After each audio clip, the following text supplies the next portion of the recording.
Hey everyone, and welcome to day 8 of Ethony's 31 Days of Tarot. And today we are looking at the most worked deck of 2016, the deck that you used or utilized the most. I must admit, I cannot say there's one deck that I used the most. I found myself actually unusually on high rotation.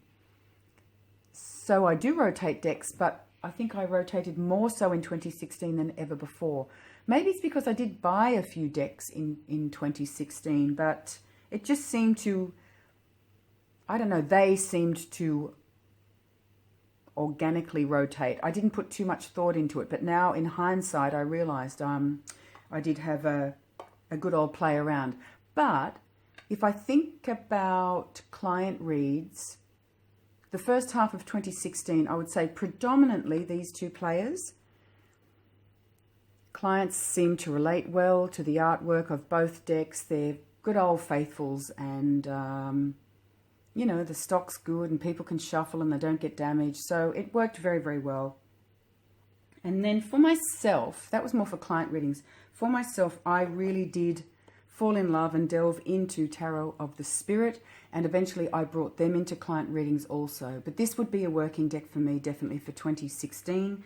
And to my surprise, the Sacred Rose Tarot was also. You know, I bought it for a song of a lovely lady who lives in my town. So really, I was just curious. You know, I hadn't kind of looked closely at this deck before. And to my surprise, I really fell in love and was quite taken by the inspiration of this deck, you know, coming out of the creator's interest in the Byzantine era. So the whole thing was very fascinating, and I did delve into it more than I would have imagined.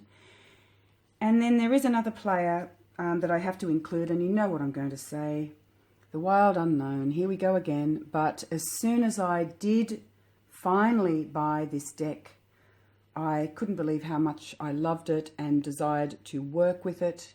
And not only that, I introduced it to clients. So that's what, November.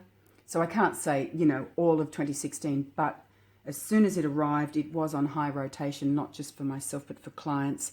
And I was really pleasantly surprised just how well they took to this artwork. And I shouldn't say surprised. I mean, the artwork's beautiful, but clients who have been more accustomed to, say, Rider-Waite-Smith, and all of a sudden they are faced with a deck that incorporates no humans,